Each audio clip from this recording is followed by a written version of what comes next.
Let me ask you a question to you. What is the free gift that you have received in the form of grace?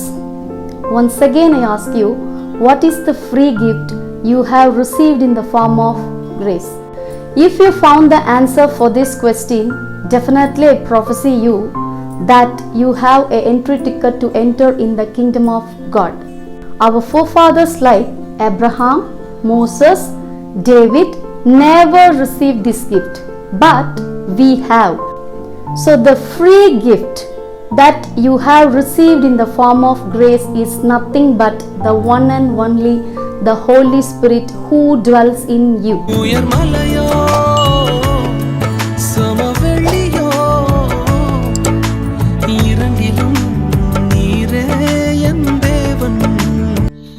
இயேசு கிறிஸ்துவின் கிருபை பெறுவதாக. நீங்கள் யூதாஸ் கரியாத்தா, உங்களிடத்தில் யூதாஸ் கரியாத்தின் ஆவி இருக்கிறதா என்பதை குறித்து தான் இன்று பார்க்க போறோம். இதுதான் முக்கியமான காரணம், யூதாஸ் கரியாத் ஆவி உங்களிடத்தில் இருப்பது என்பதற்கு ஒரு எடுத்துக்காட்டு. ஆடி காரில் வராருங்க, பிரைவேட் ஜெட் வச்சிருக்காருங்க, மிகப்பெரிய சர்ச்சுங்க, 50,000 ட்ரெஸ் போடுறாருங்க, இவ்வளோ நகை போடுறாருங்க. ஏன் அந்த பிரச்சனை உங்களுக்கு? அவர் 50,000 ரூபா ட்ரெஸ் போட்டு வந்து என்ன சொல்ல போறாரு? அல்லையிலேயே தான் சொல்ல போறாரு. இயேசு கிறிஸ்து நல்லவர்னு சொல்ல போறாரு. இயேசு கிறிஸ்து மாதிரி உயிரோடு எழுந்திருக்கிறாருப்பா என்றாரு. அப்படின்னு சொல்றாரு. 1 கோடி ரூபாய் காரில் வந்து இறங்கி அவர் பிரசங்கம் பண்ண போறாரு. பிரைவேட் ஜெட்ல பயணித்து இயேசு கிறிஸ்து நல்லவர்னு சொல்றாரு. உங்களுக்கு என்ன? அந்த அம்மா 300 ரூபா மதிப்புள்ளதோ 3000 ரூபா மதிப்புள்ளதோ அவள் இயேசுவின் காலில் கொட்டினாள்.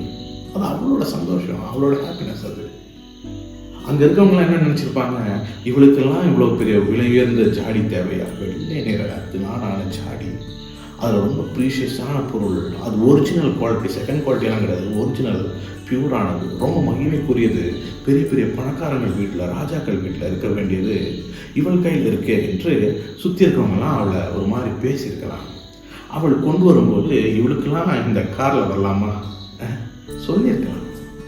அதை கொண்டு வந்து இயேசு கிறிஸ்து காலில் அங்கே உடைச்ச உடனே அந்த வேலையை ஒரு தெரியாமல் உடைச்சிட்டாலே இவளுக்கெல்லாம் தேவையா?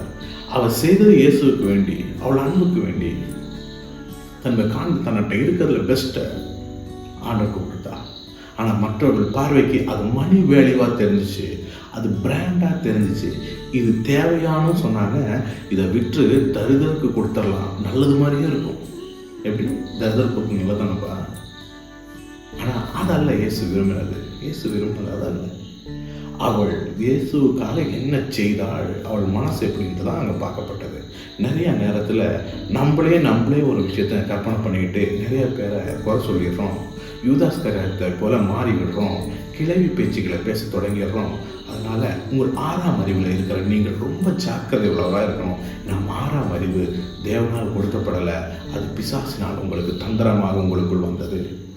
ஆதாம் ஏவாள் செய்த கீழ்ப்படியான நிமித்தம் உங்களிடத்தில் வந்தது. அதனால் இந்த 6ஆம் அறிவில் இருக்கிற மனுஷன் எப்படி நல்லவனாய் வாழ வேண்டும் என்பதை அவர் இயேசு கிறிஸ்து வாழ்ந்து காண்பித்திருக்கார். நிறைய இடங்களில் நமக்கு கிருபையாக ஒரு இறங்கியும் இருக்கார்.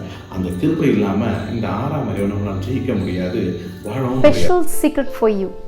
We are the photocopy of God. If we are the photocopy of God, we have the power of God. If we are the photocopy of God, we have the authority of God. If we are the photocopy of God, we can do miracles in the mighty name of Jesus Christ. If we are the photocopy of God, we have eternal life. There is no death. This is the main truth, divine law of truth behind this. So, one man's disobedience leads the earth to be sin and cause death. Likewise, one man's, that is Jesus Christ, obedience made us to be the righteous person and cause eternal life. This is the divine law of Jesus Christ for the world.